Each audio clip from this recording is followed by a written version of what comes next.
नागाग्रं पीनकण्ठं परबलमटनं भक्तकेयूरहारम्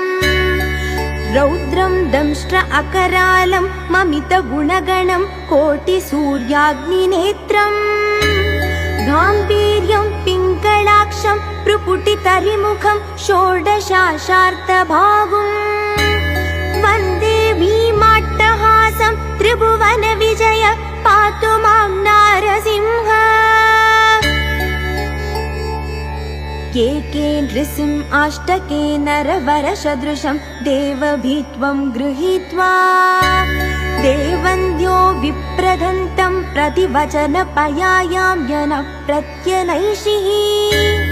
शापं चापं चकट्कं प्रहसितवदनं चक्रचक्रीचकेन ओमित्ये दैत्यनादं प्रकच